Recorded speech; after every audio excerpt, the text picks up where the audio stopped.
PSG는 2010년대 카타르 자본의 힘으로 이름값 있는 선수들을 영입하던 기존 전략을 수정해 2020년대에는 유망한 자원을 수집하기 시작했습니다. 특히 이번 시즌을 앞두고 이강인, 우가르테, 바르콜라, 아르나우 테나스, 곤살로 하무스 등을 영입하며 현지 매체로부터 본격적인 새 시대를 열었다는 평가를 받기도 했습니다. 유스팀에서 자이르 에머리까지 월반하며 PSG가 장기적으로 유망한 자원들을 배출할 수 있는 물꼬도 텄습니다. 이번 경기는 PSG가 새 시대로 순항 중이라는 하나의 상징과 같습니다. 루이스 엔리케 감독은 경기 후 기자회견에서 우리에겐 야망이 있다. 조별리그에서도 PSG는 가장 강했다. 소시에다드와 어려운 경기를 펼쳤지만 우리는 증명해냈다고 자평했습니다. PSG는 이 기세를 이어가 사상 첫 빅이어를 들어올리고자 하는데요. 최근 10년간 우승팀의 평균 연령을 놓고 보면 압도적으로 나이대가 낮습니다. 가장 고령이었던 2021년도 시즌 레알 마드리드 28세와는 거의 4살 차이고 가장 어렸던 2018년도 시즌 리버풀 26세와도 2살 가까이 격차가 있습니다. 역대 최연소 우승팀은 관련한 정확한 정보는 없으나 일반적으로 루이 파날 감독이 이끈 1994년도 시즌 아약스로 알려져 있습니다. 당시 선발진의 평균 연령은 24세가 되지 않아 PSG와 가장 비슷합니다. 이영표 위원은 축구가 편해지려면 기본적으로 축구 선수는 어떤 상황에서든 한 명을 제쳐서 크로스를 하거나 패스를 하거나 슈팅을 할 수 있어야 됩니다. 드리블을 통해서 템포를 죽이는 것은 안 좋은 행동이지만 동시에 어렸을 때부터 사이드에서 특히 1대1이 걸리면 한 명을 제쳐서 크로스를 올릴 수 있는 게 안 되면 축구가 어려워집니다. 드리블을 하게 되면 어떤 선수는 한쪽 밖에 못 가, 어떤 선수는 왼쪽 밖에 못 가, 어떤 선수는 오른쪽 밖에 못 가는데 양쪽을 다 갈 수 있는 확실한 기술이 하나씩 있어야 됩니다. 이강인 선수는 3년 이상 기술을 연마해서 양쪽을 다 할 수 있다고 보여집니다. 이강인 선수는 드리블을 잘하려면 스피드가 있어야 하고 중심이 무너진 쪽으로 치면 중심이 무너지는 것을 몸이 자동으로 계산하여 움직여지게 됩니다. 생각하고 드리블을 치는 게 아니라 연습과 노력 끝에 자동으로 움직여지는 것입니다. 여기서 박문성 해설위원이 덧붙였는데요. 맞아요. 이전에 앙리 선수도 인터뷰에서 패널들이 어떻게 그렇게 많은 골을 넣을 수 있었는지 물었을 때 생각하고 계산하고 슈팅을 때린 것이 아니다. 자연스럽게 자동적으로 슛을 하게 되었다고 인터뷰에서 화제가 되었다고 합니다. 뿐만 아니라 그라운드의 풍우나 천재 소리를 듣던 이천수 선수도 본인이 어떤 드리블을 했었는지 개인기를 했었는지 모른다며 자동적으로 몸이 움직여졌고 나중에 분석하면서 경기를 봤을 때 내가 저렇게 했구나 알 수 있었다고 발언했습니다. 이처럼 세계적인 레벨의 선수들은 계산하고 움직이는 것이 아니라 자동적으로 움직여지는 것 같고 이강인 선수도 보면 계산적인 움직임이 아니라 훈련과 노력으로 자연스럽게 자동적으로 몸이 반응하는 선수인 것 같다고 발언하며 팬들의 공감과 지지를 받았습니다. 이어 이영표 위원은 이강인 선수가 재능은 기본적으로 있었겠지만 훈련과 노력이 없이는 만들어질 수가 없습니다. 또한 이강인 선수의 강점은 드리블도 있고 시야도 있고 정확한 왼발킥도 있고 터치가 굉장히 강점이 있다고 생각합니다.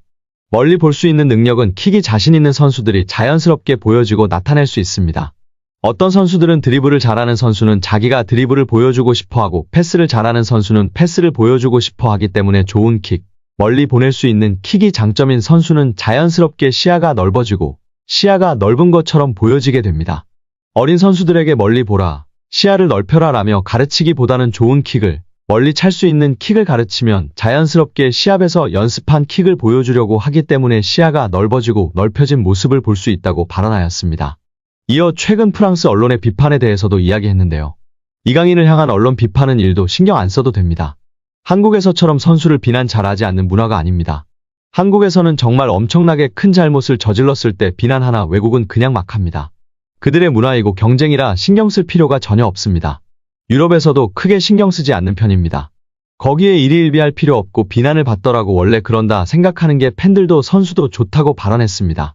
이어 이영표 위원은 이강인 선수가 수비할 때 압박이 안 된다는 단점이 있었는데 약점이라고 지적되던 수비 전환, 수비의 능력을 키웠다는 것이 정말 대단한 것이라며 치켜세웠습니다.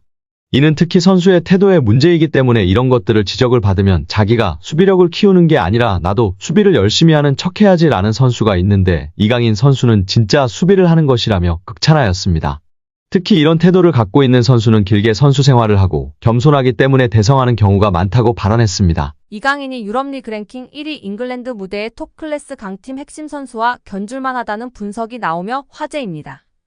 프랑스 리그앙 파리 생제르맹은 2023년 8월 마요르카에 2,200만 유로 약 328억 원을 주고 이강인을 데려와 2027년도 시즌까지 연봉 727만 유로 약 108억 원 및 5년 총액 3,635만 유로 541억 원 계약을 맺었습니다.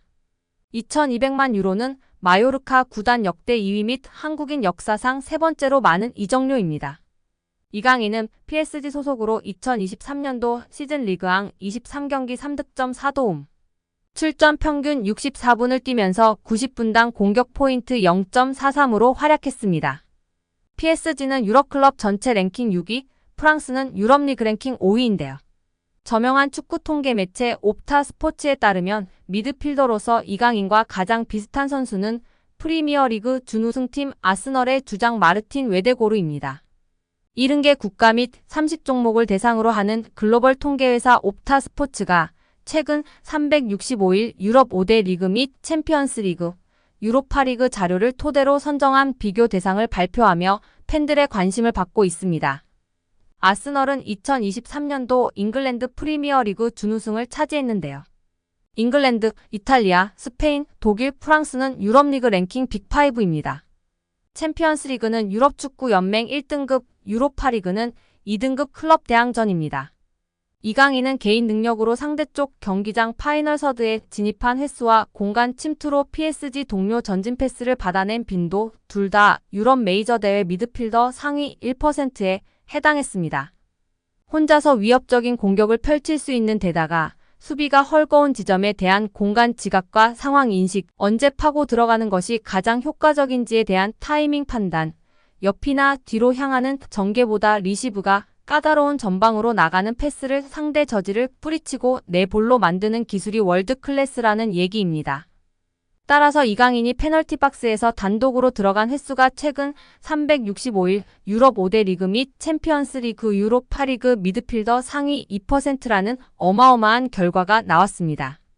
파이널 서드 태클 합계 또한 상위 2% 안에 든다는 데이터는 상대 진영부터 적극적으로 수비하려는 마음가짐 부족이 이강인 단점이라는 지적은 이제 현실과 맞지 않다는 것을 알게 해줍니다. 파리 생제르맹은 2023년도 시즌 프랑스 리그앙 우승, 프랑스 슈퍼컵 우승, 프랑스 축구협회 컵대회 우승, 유럽축구연맹 챔피언스리그 4강 등 좋은 성적을 냈습니다.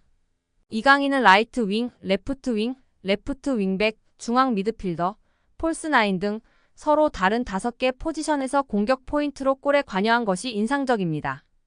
공격형 미드필더까지 전술적인 요구나 선수단 상황에 따라 5가지 역할을 소화하며 파리 생제르맹에 헌신했다는 평가입니다. 리그앙 포지션별 출전 비율을 보면 모든 부문이 8% 이상입니다. 급하게 잠깐 맡은 정도가 아니라 감독 이하 코치진이 진지하게 다양한 임무를 부여하고 실행을 요구했다고 볼 수 있습니다. 출전 및 결장 대비 90분당 득실차 6위 역시 주목할 가치가 충분한 기록인데요. 이강인이 뛸 때의 긍정적인 효과 및 벤치를 지키거나 명단에서 제외될 때 부정적인 영향을 합산하면 리그앙에서 6번째로 존재감이 큰 선수였다는 얘기입니다. 이강인과 같은 통계를 보인 마르틴 웨데고르는 지난 시즌 잉글랜드 프로축구 선수협회 프리미어리그 베스트 11 및 유럽축구 간행물협회 올해의 팀에 잇따라 이름을 올리며 능력을 인정받은 선수입니다. 또한 2년 연속 아스널 구단 선정 MVP로 뽑혔습니다. 기량적으로 직전 1년 제일 유사한 빅리그 선수가 마르틴 웨데고르인 것은 충분히 기분 좋은 칭찬으로 볼 수 있습니다. 세계적인 강호 PSG에서 앞으로도 꾸준히 빛난다면 이강인은 여러 개인 수상을 통해 기량뿐 아니라 국제적인 입지 역시 비교될 날이 올 것 같은데요. 앞으로도 부상 없이 맹활약하길 기대하고 응원하겠습니다. 여기에 정말 미쳐버린 이강인 선수인데요. 파리 생제르맹에서 맹활약 중인 이강인 선수를 객관적으로 평가한 지표가 축구 커뮤니티에서 화제가 되고 있습니다. 파리 생제르맹에서 뛰었던 선수들 중 한 경기에서 키패스 7회 이상 기록한 선수는 총 4명입니다. 모두가 알만한 월클인 선수들밖에 없습니다. 네이마르, 디마리아, 메시, 사라비아 선수인데요. 이 중 네이마르는 3회나 기록할 정도로 파리 생제르맹에서 키패스를 뿌리는 역할을 담당했었습니다. 그리고 이제 이강인 선수가 추가되었습니다. 심지어 이번 시즌만 2번째입니다. 지난 2024년 시즌에서 키패스 7개를 기록했고 올 시즌 생테티엔전에서 키패스 7개를 기록하며 네이마르 선수에 이어 두 번째로 많은 한 경기 키패스 7회 기록 선수가 되었습니다.